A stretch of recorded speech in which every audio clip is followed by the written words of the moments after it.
When my Uncle Victor forwarded me that clip from his phone, I didn't explode. I just replayed it 4 times on my laptop in my tiny apartment overlooking the rainy streets of Seattle. My mom's voice cut through first, laced with that familiar edge from years of Puget Sound fog making everything damp and irritable.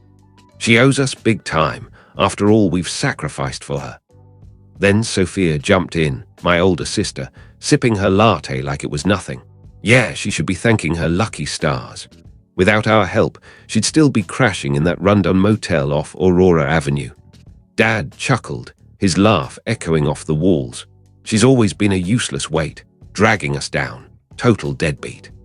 They were lounging around the oak dining table I'd picked up at IKEA in Tukwila last summer, in the cozy split-level house in the Ballard neighborhood, whose house loan I'd been covering for 4 solid years.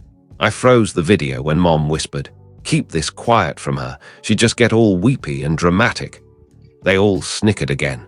That instant, I ceased being their kid. I'd always believed affection grew from giving everything.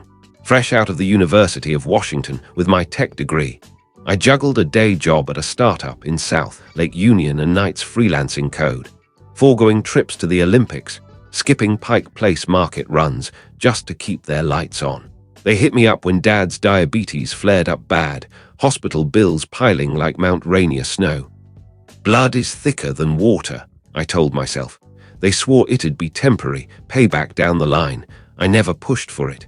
A simple thanks felt like enough back then, or so I fooled myself. Every first of the month, I'd wire funds straight to Wells Fargo, tagged for the fam. But staring at that screen in the glow of my rainy window, it hit me. Real bonds aren't DNA, they're trust and respect. And respect, they spoke it like a foreign tongue. I didn't rage at them, yellings for amateurs. Quiet hits harder in the long run. I messaged Victor. Appreciate the heads up. No response. Didn't need one. The following week I played it cool. Phoned Mom, inquired about her bad knee from all those Seattle hills. Managing okay, she said, then casually. Hey, the next house loan installment's coming up, honey. You got it covered. I grinned into my coffee. Of course, Mom. No sweat. She exhaled, relieved, like a leech sated on blood. That evening, under the drizzle pattering on my balcony, I fired up my MacBook, dove into the banking app. Auto transfer, terminated with a click. Then the scheming kicked in. Step 1. Dug up the property records online via King County archives. When we'd refinanced amid the pandemic, I'd co-signed, and the bank slapped me on as joint owner, 50% stake, black and white. Step 2. Rang up Wells Fargo's foreclosure desk from my desk at work, pretending it was hypothetical. Missed 3 payments. Grace period ends, then notices. Eviction after 120 days in Washington state, the rep droned. 120 days. Fitting, like the endless gray skies giving way to clarity. Step 3. Dialed Mr. Grant, my attorney buddy from our old freelance gig. He handled tech contracts and owed me for bailing him out on a patent mess.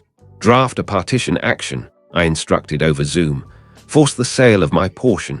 He paused, sipping his espresso. This'll torch bridges, Elena. They're your blood. Bridges were already ash, I replied calmly. 3 months dragged like a slow ferry right across the Sound before Mom caught wind. Her call came during my lunch break, voice shattering like glass on concrete. The bank mailed some default notice.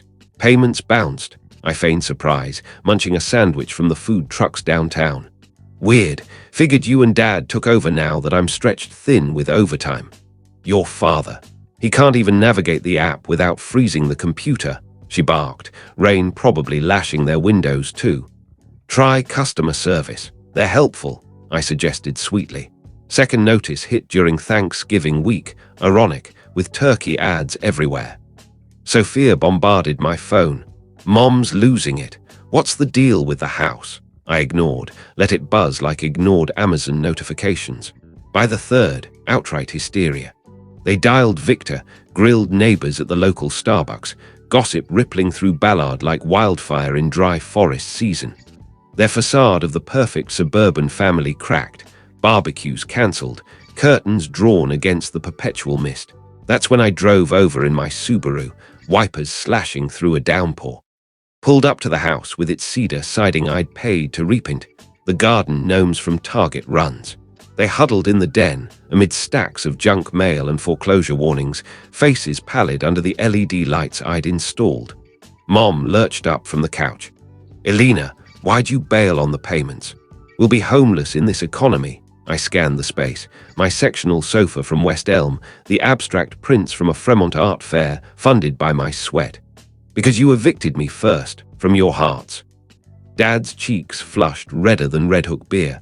"After raising you, putting you through school," I interrupted. "School loans I paid myself, and that video, crystal clear." The room went dead, heavier than fog off Elliott Bay. Sophia mumbled, "Who ratted us out?" "Irrelevant." I slapped a manila envelope on the coffee table, my thrift store find. "Partition docs. My half goes on the market. Bank handles foreclosure on yours." Mom's eyes welled. "You wouldn't destroy us like this. We're family." "You shattered that illusion," I said, voice steady as the Space Needle. Plea barrages followed, voicemails at 2 a.m., texts promising therapy sessions at Swedish Medical Center, even a tearful ambush at my apartment lobby. Mom tried the classic. "We were venting steam, kiddo. Holiday stress, you know." But wounds from words don't heal with "just kidding." I ghosted them all. Mr. Grant pushed through the courts swiftly. Washington's laws favored co-owners. Auction day arrived amid cherry blossoms falsely blooming early. Bidders from tech flippers snatched it. I pocketed my cut after fees, enough for a down payment on a condo in Capitol Hill, away from the ghosts. A couple weeks post-eviction, Victor pinged. "They're crammed in a dingy apartment in Renton now." Sophia's raging, blaming everyone. I fired back. "Remind her utilities hit on the 1st. Nights now, I sometimes cue that video on my phone during commutes on I-5. Not for hurt that's faded like old tattoos, but as a badge of my steel. They expected fireworks tears, maybe a family counseling sesh at some overpriced Seattle clinic. But I discovered retribution whispers, then echoes forever. I'd erected their dream nest with pure devotion, overtime bonuses funneled into roofs over heads while I ate ramen in studio apartments. They torched it with selfishness, mocking behind backs at potlucks. So I handed them the match's aftermath. The eviction trucks, the U-Haul rentals in the rain, scraping by on Social Security and part-time gigs at the mall. For the first time in ages, come bill due dates, I slumber deep, lulled by city sounds and self-made peace. Seattle's rains wash clean, I've emerged drier, stronger. Blood may bind, but choices sever. And mine, final as a locked door in the suburbs they once called home.